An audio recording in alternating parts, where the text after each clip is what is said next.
It's Thursday. Let's get geeky. Man, that cheeseburger, where'd it go? Anyway, there it is.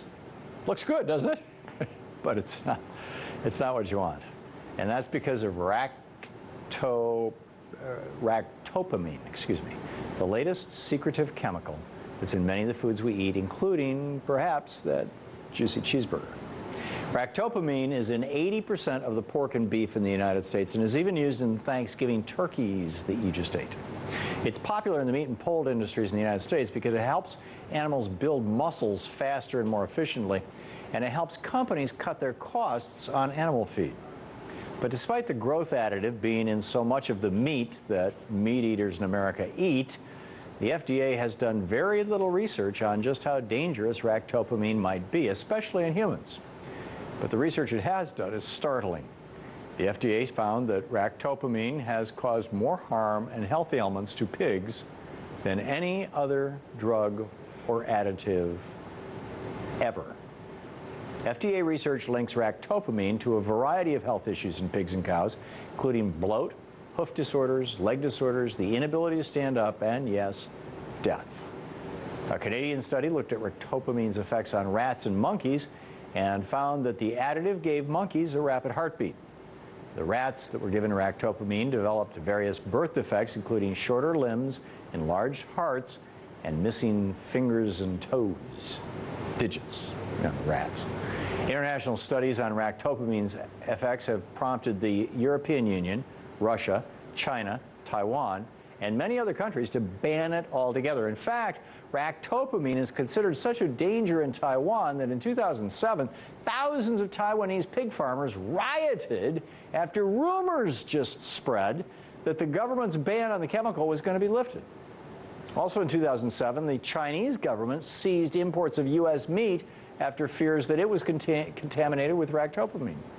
And just this year, after the U.S. government refused to adopt a ractopamine-free certification for its meat, Russia stopped all imports of American beef, pork, and turkey. Fortunately, independent organizations like the Center for Food Safety and the Animal Legal Defense Fund are working hard to alert the American public to not only the use of ractopamine, but its potentially harmful effects.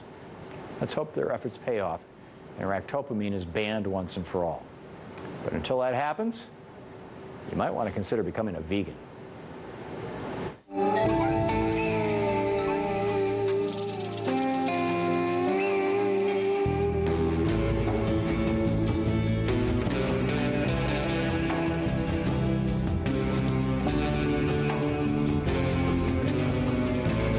It's the good, the bad, and the very, very popularly ugly. The good. Kevin Lesky.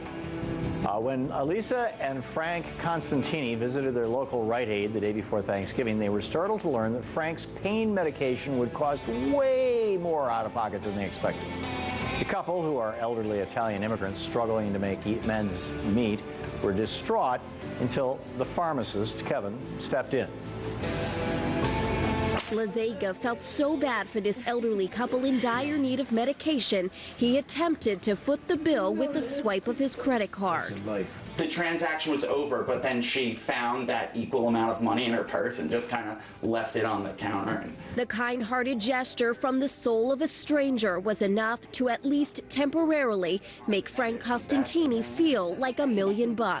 Everything like a pain, everything was gone. And help this family believe that good still exists. Way to go, Kevin. The bad.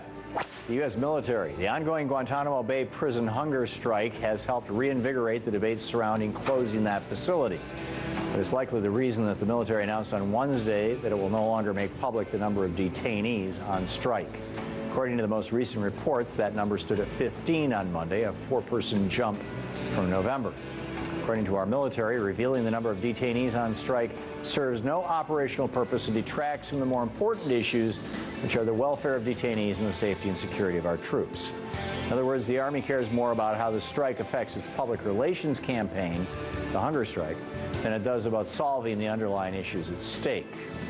You know, if the military actually wanted to solve its Gitmo PR problem, it could start by doing one simple thing, and that's closing down the prison. The only problem, of course, is that requires congressional authorization, which means that they have to go through John Boehner. And and the very, very ugly Congressman Duncan Hunter.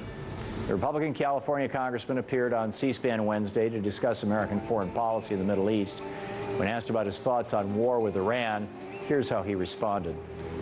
A ground war in Iran with American boots on the ground would be a horrible thing. And I think people like to toss around the fact that we have to stop them in some way from gaining this nuclear capability. I don't think it's inevitable, but I think if you have to hit Iran, you don't put boots on the ground. You do it with tactical nuclear devices, and you set them back a decade or two or three. I think that's the way to do it, with a massive aerial bombardment campaign. That's right, nuke 'em. And people wonder why Iranians don't trust the United States? That kind of politics is just very, very ugly.